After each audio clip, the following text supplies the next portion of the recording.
La historia de la ciudad de Comodoro Rivadavia comienza mucho antes de su fundación.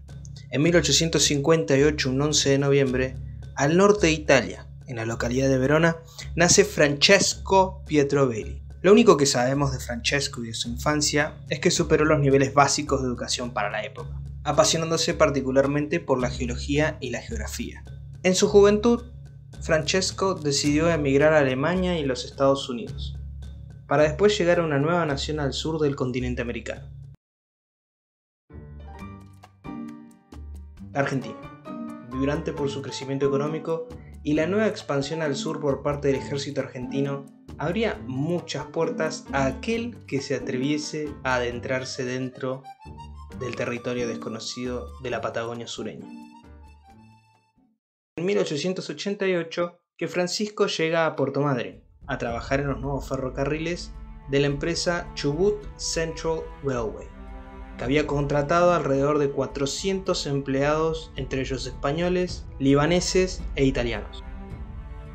Francisco trabajó más o menos unos 4 años en esas obras, y al poco tiempo de haberse terminado, justamente para su cumpleaños el 11 de noviembre, decide hacerse comerciante, y luego se abre 2 locales, uno en Rawson y otro en Gay. Para 1894 decide crear la sociedad El Fénix.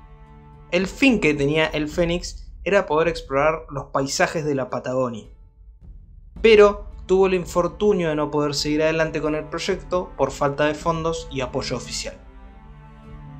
Francisco no se mantuvo quieto, y a lo largo de 3 años consiguió provisiones, una carreta enorme para llevarlas, 13 caballos para tirar de la carreta y 2 guías aoniqueños o tehuelches, como lo conocen los mapuches, para que lo guíe durante todo el trayecto del viaje. El 5 de enero de 1897, ya finalizados los preparativos, decide ir por su cuenta al centro de la Patagonia, a explorar ese desierto, que hace apenas unos años, columnas de soldados del ejército argentino al mando del general Roca, conquistaban más de 10.000 leguas de tierra y finalizando con la amenaza de los malones de los indígenas.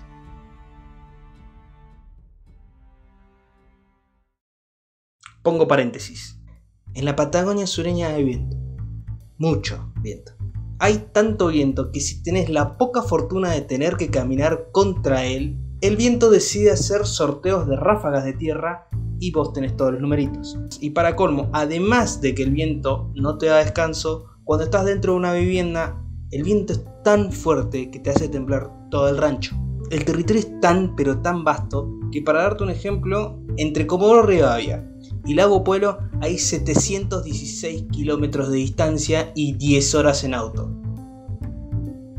Sumado a eso, no hay nadie en la Patagonia. Es uno de los lugares con menos densidad poblacional en la Tierra. No hay civilización a kilómetros de distancia. Solo hay pampas y meseta, hasta donde el ojo pueda alcanzar. Cierro paréntesis. Siguiendo con la historia, Francisco decidió tomar el camino a lo largo del río Chubut en dirección a la cordillera. Una vez llegadas a las imponentes montañas de los Andes, decidió ir al norte del río Puelo para observar los nuevos terrenos para la proyectada colonia Richards.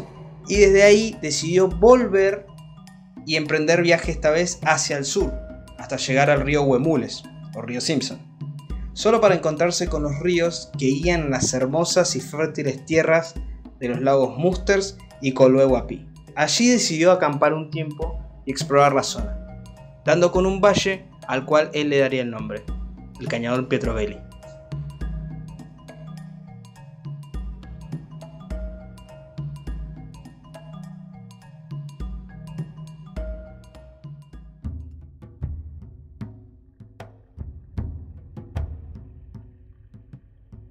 En esas exploraciones trazó una distancia de entre 300 y 330 kilómetros desde el lago Musters hasta la bahía de Camarones en la costa atlántica. Pero todo viaje en el desierto tiene sus dificultades, y Francisco no fue la excepción. Sus guías eran muy amigos de la bebida, lo cual atrasaba cualquier intento de acelerar de marcha. Además, el largo tiempo que conlleva llevar una exploración atrasaron mucho el viaje. Tanto atrasó el viaje que no llegaron a la costa antes del invierno y tuvieron que pasar el invierno en el medio de la pampa patagónica.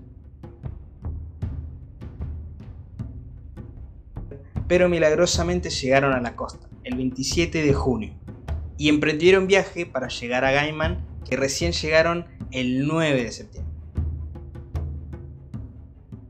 Después de haber cruzado 500 kilómetros sobre el Chubut sin contar las exploraciones aparte, y 8 meses de travesía, lo dejaron completamente exhausto, pero victorioso.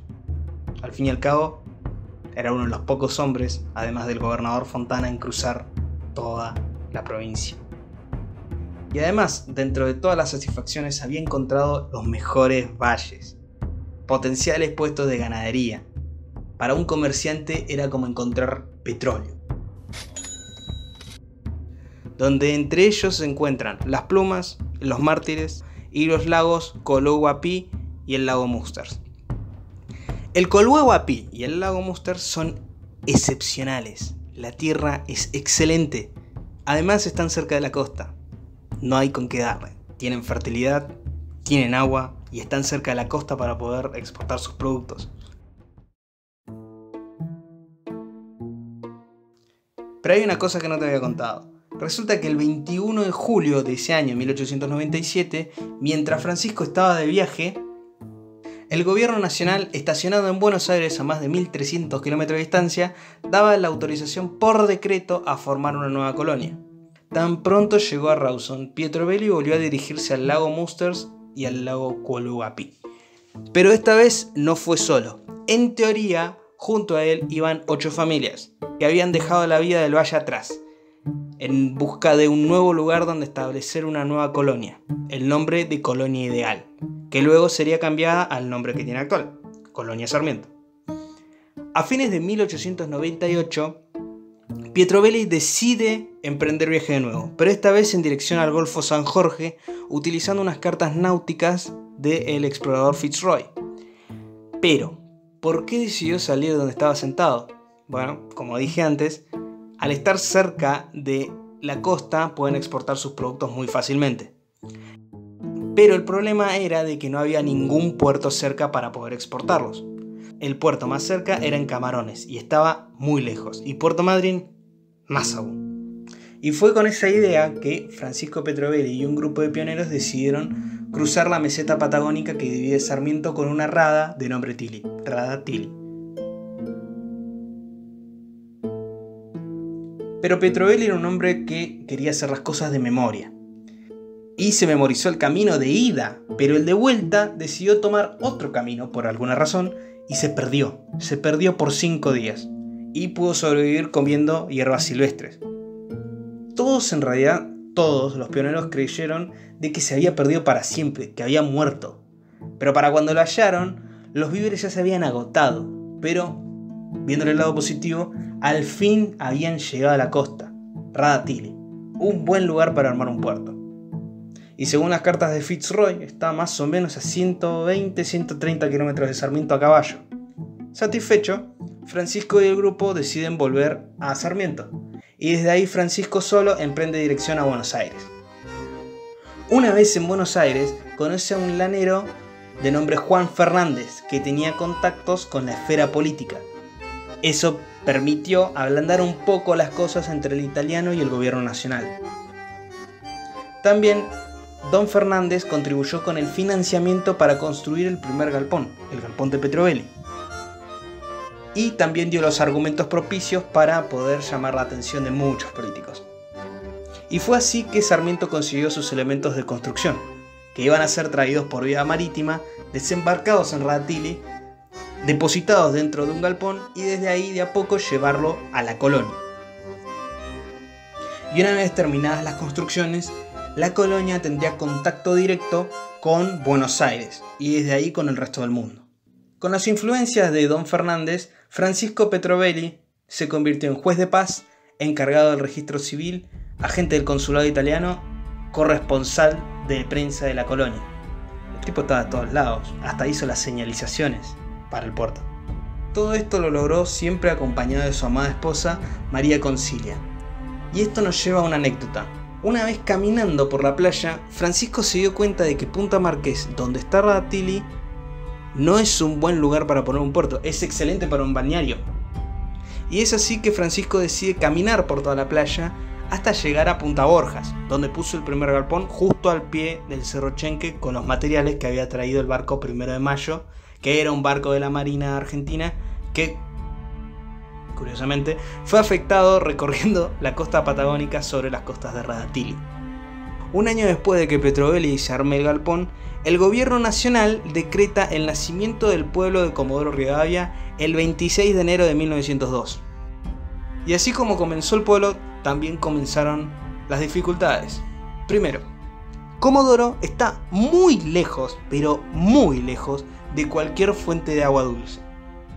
Y es por esta razón que Petrovelli pide y obtiene el permiso desde Buenos Aires para poder perforar.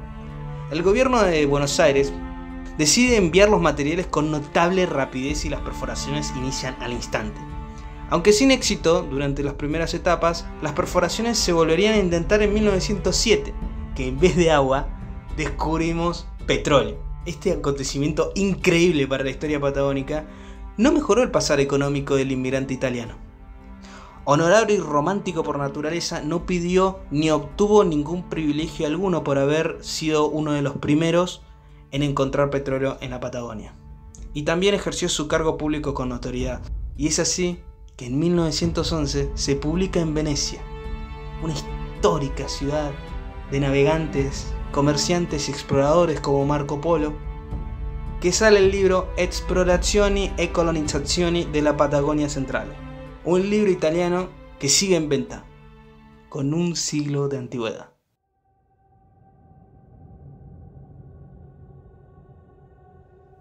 Después de muchos años viviendo en la Patagonia Argentina, Petrovelli decide volver a la ya unificada Italia, donde moriría en 1916 y sería enterrado en la ciudad de Roma, en el cementerio de Campo Grano.